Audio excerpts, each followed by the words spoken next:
Everyone and welcome to this video. हम kinetic theory of gases पढ़ रहे थे। अब आज हम पढ़ेंगे van der Waals equation. Van der Waals equation कब बनी? जब हमारी काइनेटिक थ्योरी ऑफ गैसेस में कुछ पॉइंट्स ऐसे थे जो कि करेक्ट नहीं थे, तो उनको और ज़्यादा करेक्ट करने के लिए एक नई थ्योरी आई जिसको हम क्या बोलते हैं, वॉन डेर वाल्स इक्वेशन। हमने दो टर्म्स पढ़ी थी उस समय, ideal gases and real gases, आदर्श गैसें और वास्तविक गैसें। Deviation from ideal gas behaviour. तो सबसे पहले हम पढ़ते हैं कि आदर्श गैस से विचलन किस तरीके से हुआ। A gas which obeys PV equals to nRT and all gas law is called an ideal gases. आदर्श गैस वो गैस है जो हर टेम्परेचर और प्रेशर पर PV equals to nRT law का पालन करती है, उसको फॉलो करती है। आदर्श गैस के लिए हमने काइनेटिक थ्योरी ऑफ इक्वेशन में जो पोस्टुलेट्स पढ़े थे वो क्या थे? आदर्श गैस के अणुओं के बीच में किसी भी प्रकार का कोई आकर्षण बल नहीं पाया जाता। The gases which do not obey PV equals to nRT and gas laws strictly are called real gases.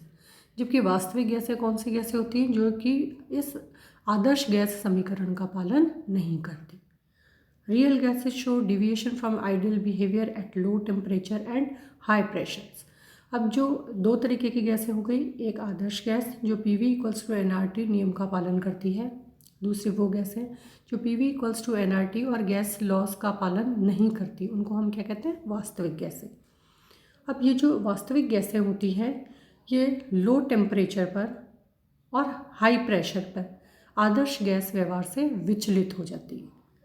All gases are found to be real under certain conditions.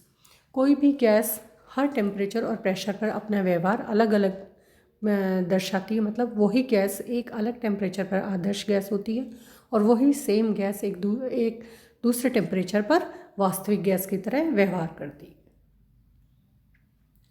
Explanation of deviation at lower temperature. अब हमें ये पढ़ना है कि कम तापमान पर आदर्श gas अपने व्यवहार से विचलित क्यों हो जाती है।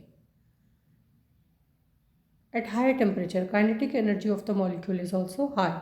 As a result, the attractive forces are negligible. अब हमने क्या कहा था, हमें एक बात हमेशा ध्यान रखनी है, आदर्श गैसें वे गैसें हैं जिनमें किसी भी प्रकार का आकर्षण बल उनके अणुओं के बीच में नहीं पाया जाता। इसका मतलब अगर किसी भी गैस में आकर्षण बल पाया जाता है तो वो वास्तविक गैस है। जैसे हाई टेम्परेचर होगा, उच्च तापमान होगा, तो काइनेटिक एनर्जी, गतिज ऊर्जा जो मॉलिक्यूल्स की होगी, अणुओं की होगी, वो बहुत ज़्यादा होगी। और जब ज़्यादा होगी गतिज ऊर्जा तो काइनेटिक एनर्जी हम किससे शो करते हैं, 12mv² से। इसका मतलब उनका वेग भी बढ़ेगा और जब अणुओं का वेग बढ़ेगा तो वो एक दूसरे से दूर दूर चले जाएंगे, तो उनमें जो आकर्षण बल है वो नगण्य हो जाएंगे। और जब उनमें आकर्षण बल नगण्य होंगे तो किस तरह व्यवहार करेगी, वो व्यवहार करेगी आदर्श गैस की तरह। At lower temperature kinetic energy of the molecule decrease. लेकिन अगर तापक्रम कम है तो गतिज ऊर्जा क्या हो जाएगी, कम हो जाएगी। अणु एक दूसरे के बिल्कुल पास में आ जाएंगे। At certain low temperature gases changes into liquid state. और अगर मान लीजिए अणु और भी ज़्यादा एक दूसरे के पास में आते हैं तो उनमें आकर्षण बल प्रबल हो जाएंगे, और जैसे ही आकर्षण बल ज़्यादा होंगे क्या होगा, वो गैस फॉर्म से किस फॉर्म में आ जाएगी, लिक्विड फॉर्म में या द्रव अवस्था में आ जाएगी। The intermolecular forces become significant near the liquefying temperature। और जब उनका वो लिक्विफाई होना शुरू करेंगे तो उनके अंतर आणविक बल स्ट्रॉन्ग होंगे। For example sulphur dioxide liquefies at 10 degree and hydrogen liquefies at -250.7 degree centigrade. ये इन्होंने उनके द्रवी होने के टेम्परेचर दिए हैं सल्फर डाइऑक्साइड के लिए और हाइड्रोजन के लिए। Sulphur dioxide gas shows non ideal behaviour at room temperature as compared to hydrogen gas. ये इन्होंने देखे बताया हमको टेम्परेचर्स पे। जब टेम्परेचर हमारा हाई है, यहाँ हमने टेम्परेचर लिया है, इस पॉइंट पे टेम्परेचर हमारा हाई है, गैस के अणु एक दूसरे से कितने दूर दूर है, देखिए हाई टेम्परेचर है तो इनका वेग बढ़ गया, और जब अणु एक दूसरे से दूर दूर हैं तो क्या होगा, इनमें आकर्षण बल कम हो जाएगा। आकर्षण बल कम हो जाएगा तो ये आदर्श गैस की तरह व्यवहार करेगी। लेकिन जैसे ही हम इसका टेम्परेचर कम कर देते हैं, यहाँ पर क्या हो जाएगा, गैस के अणु एक दूसरे के बिल्कुल पास पास में आ जाएंगे, और जब पास पास में आएंगे तो इनमें आकर्षण बल होगा, और आकर्षण बल होगा तो ये वास्तविक गैसों की तरह बिहेव करेगी। Explanation of deviation at higher pressure. और जब हम दाब को ज़्यादा करते हैं तो विचलन किस तरीके से होता है। At low pressure the actual volume of the gas molecule is very small as compared to the volume of container. जब हम प्रेशर लो लगाते हैं, देखिए ये हमने लो प्रेशर की कंडीशन बताई है, तो यहाँ पर ये जो टोटल आयतन है, इस आयतन की तुलना में गैस के अणुओं का जो आयतन है वो बहुत ही कम है। At high pressure this volume does not remain negligible. लेकिन जैसे ही आपने इसके ऊपर प्रेशर लगाया और हम इसको यहाँ तक लेकर आ गए, गैस के अणु एक दूसरे के बिल्कुल पास पास में आ गए। अब यहाँ जो गैस के अणुओं का आयतन है वो इस आयतन की तुलना में नगण्य नहीं है। यहाँ पे तो आयतन बहुत ज़्यादा था, तो हम इन गैस के अणुओं का आयतन नगण्य मान सकते थे, लेकिन यहाँ हम इसको नगण्य नहीं मान सकते। At 1 atmosphere pressure, individual volume of the molecule, say 32 centimeter cube, is negligible as compared to the total volume of the gas. At 100 atmospheric pressure, the volume of gas reduced to 224 centimeter cube. Now the volume of the individual molecule, that is 32 centimeter cube, is not negligible as compared to the total volume.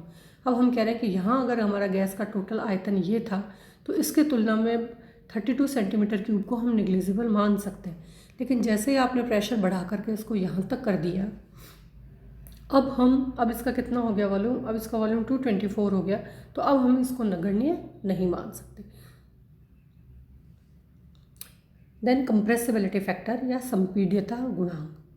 For 1 mole of a gas, if graph is plotted between PV upon RT and pressure, then for an ideal gas it must give the straight line. हमने क्या कहता है, PV upon RT को हम क्या कहते हैं, संपीड्यता गुणांक। तो यहाँ हमने संपीड्यता गुणांक ले लिया, यहाँ हमने प्रेशर ले लिया। अब हम कह रहे हैं 1 मोल गैस के लिए अगर हम आइडियल गैस के लिए लेते हैं तो ये ग्राफ हमारा ऐसे स्ट्रेट लाइन आना चाहिए। It is because when pressure is increase it pushes the molecule closer and increases the intermolecular forces and the volume of gas shrinks. This will decrease the value of PV upon RT। और PV upon RT को हम क्या बोलते हैं, compressibility factor. अब एक आदर्श gas के लिए PV अपॉन RT की वैल्यू कितनी होनी चाहिए, 1 होनी चाहिए। इसलिए हम ये जो डॉटेड लाइन दिखाते हैं ये किसके लिए दिखाते हैं, आइडियल गैसेस के लिए। और ये जो हमने ग्राफ दिखाए हैं, ये हमने ग्राफ किसके लिए दिखाए हैं, वास्तविक गैसों के लिए। अब इसमें देखिए आपको नज़र आ जाएगा, इसमें ये जो ऑरेंज कलर वाला है ये आपका हाइड्रोजन के लिए है, ये ब्लू कलर वाला कार्बन डाइऑक्साइड के लिए है, ये जो है आपका पर्पल वाला मीथेन के लिए है, एंड येलो वाला नाइट्रोजन के लिए। तो अब इस के अंदर हम ये देख सकते हैं कि ये जो कुछ पॉइंट्स पे जहाँ पर ये टच कर रही है, ये वो पॉइंट्स पर है जहाँ पर कि ये गैस आदर्श गैस की तरह बिहेव करेगी और बाकी टाइम के लिए वास्तविक गैसों की तरह व्यवहार करेगी। Then van der Waals equation and correction factors. J.D. van der Waals corrected the ideal gas equation in a simple but useful way. A equation that is applicable on real gases is known as van der Waal equation. The van der Waal made correction for the volume and pressure of the gases. अब क्या हुआ, जो kinetic theory of gases हमारी दी गई थी उसमें दो सबसे बड़े ऑब्जेक्शन थे। एक तो काइनेटिक थ्योरी ऑफ गैसेस ये कह रही थी कि अणुओं के बीच में आकर्षण बल नहीं पाया जाता, जबकि वास्तविक गैसों में आकर्षण बल पाया जाता है। दूसरी बात वो ये कह रहे थे कि पूरी गैस के वॉल्यूम की तुलना में जो अणुओं का वॉल्यूम है वो नगण्य होता है। लेकिन ऐसा सिर्फ तब पॉसिबल है जब हम प्रेशर को बहुत ज़्यादा बढ़ा दें। तो इसका मतलब जो काइनेटिक थ्योरी ऑफ गैसेस थी वो हमारी आइडियल गैसेस के लिए तो ठीक थी, लेकिन रियल गैसेस के केसेस में ये दो ऑब्जेक्शन उसके ऊपर आ रहे थे। तो वॉन डेर वाल्स ने क्या किया, इन दोनों ऑब्जेक्शन को क्लियर करते हुए रियल गैसेस के लिए इक्वेशन दी, जिसको हम क्या बोलते हैं, वॉन डेर वाल्स इक्वेशन। अब उन्होंने दो करेक्शन किया क्योंकि दो जगह हमारे साथ दिक्कत आ रही थी, वॉल्यूम में और प्रेशर में। तो पहले उन्होंने आयतन में क्या करेक्शन किया, when gas is compressed molecules are pushed to close that repulsive forces operate between them. Further increase in pressure is opposed by the molecules themselves because molecules have definite volume.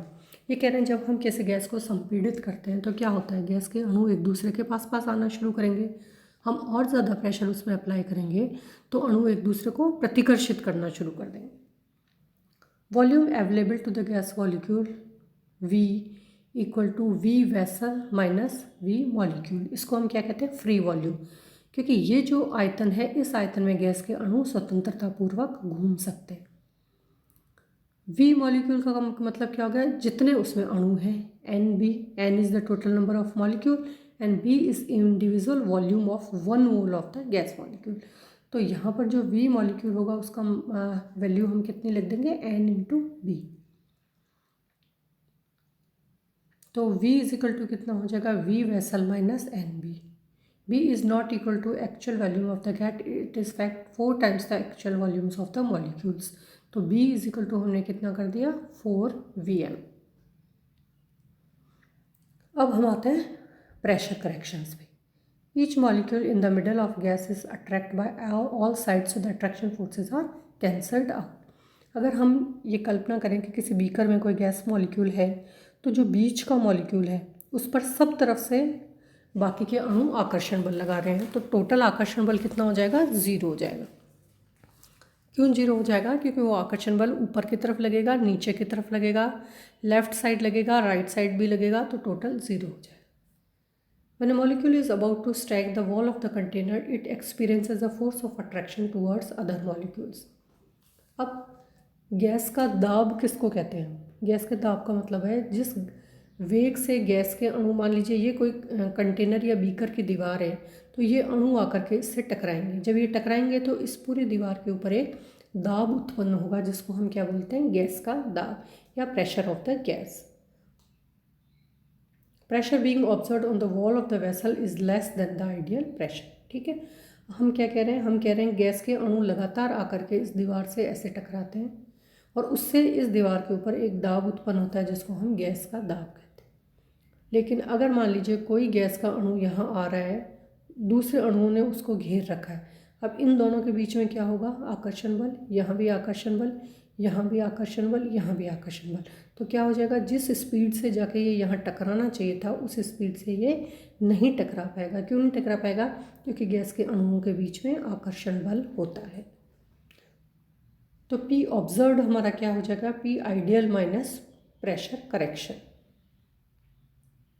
तो P ideal is equal to क्या हो जाएगा, P observed minus P। यहाँ पे P आई क्या है आपका आदर्श प्रेशर, P डैश है pressure lessen due to molecular attraction, या हम इसको प्रेशर करेक्शन कह सकते हैं। इसका प्रेशर होना कितना चाहिए था, P आई, लेकिन वास्तव में होता कितना है, P ऑब्जर्व। क्यों होता है, क्योंकि ये वाला वैल्यू इसमें से कम हो जाएगा। अब इन दोनों करेक्शंस को करके वॉन डेर वाल्स ने एक नई इक्वेशन दी। आइडियल गैस की इक्वेशन क्या थी, PV इक्वल्स टू nRT। ये किसके लिए सही है, सिर्फ आदर्श गैसों के लिए। जैसे ही हम वास्तविक गैस की बात करेंगे ये वाली इक्वेशन फॉलो नहीं होगी। Now put the values from equation 1 and 3। Pressure की जगह हमने क्या रख दिया, जो P है उसकी जगह हमने क्या लिखा, P plus AN² upon V²। V minus NB equals to nRT। जो V था उसमें भी हमने करेक्शन किया, यहाँ जो प्रेशर था उसमें आपने करेक्शन किया, जो V था उसमें भी हमने करेक्शन कर दिया, और nRT एज इट इज़ आ गया। ये क्या कहलाती है, हमारी वॉन डेर वाल्स इक्वेशन। ये क्या कहलाती है, इक्वेशन ऑफ स्टेट या आइडियल गैस इक्वेशन। ये किसके लिए सही है, आदर्श गैसों के लिए। ये किसके लिए सही है, आदर्श और रियल दोनों गैसों के लिए। For 1 mole of gas n is equal to कितना हो जाएगा, 1। तो P plus A upon V², V minus V equals to RT।